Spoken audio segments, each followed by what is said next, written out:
ஆண்டவராகிய இயேசு கிறிஸ்துவின் நாமத்தில் உங்களை வாழ்த்துகிறேன். அவருடைய நாமம் மகிமைப்படுவதாக. இன்றைக்கு நாம் பார்க்க இருக்கிற நபருடைய பெயர் தெபோராள். இவர் நியாயாதிபதி அல்ல, இவர் ரெபேக்காளினுடைய தாதியாக புறப்பட்டு வந்தவர்.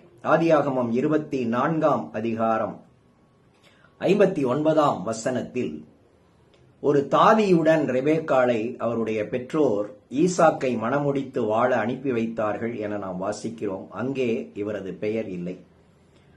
ஆனால் ஆதியாகமம் 35 அதிகாரம் 8 வசனத்தில் ரெபேக்காளின் தாதியாகிய தெபோராள் மரித்து அடக்கம் பண்ணப்பட்டார் என வாசிக்கிறோம்.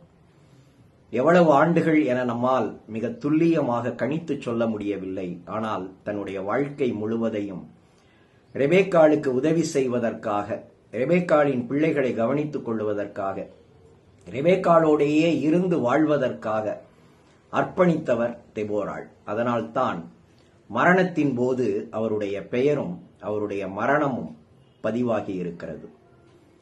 அனுப்பப்படும் போது வெறும் தாதி அவர், ஆனால் மரிக்கும் போது அவர் தெபோராள். நம் ஒவ்வொருவருடைய நிலையும் இதுதான். நாம் நம்மை குறித்து பெருமையாக பேசிக்கொள்ளலாம், நினைத்துக் கொள்ளலாம். ஆனால் நாம் பணி செய்யும்படியாக அனுப்பப்பட்டிருக்கிற உதவியாளர்கள் மட்டுமே.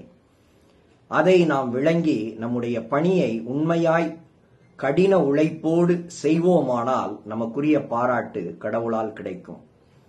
கடவுளால் கிடைக்கும் பாராட்டுக்காக உழைப்போம்.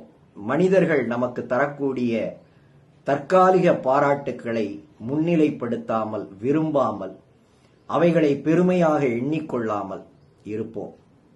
அப்படி நாம் எண்ணுவோமானால் மனித பாராட்டுக்களால் நாம் ஏமாந்து போவோம். அந்த ஏமாற்றங்களை தவிர்ப்போம். கர்த்தருக்கு காத்திருப்போம். கர்த்தர் நிச்சயம் உண்மை உள்ளவனை உயர்த்துவார்.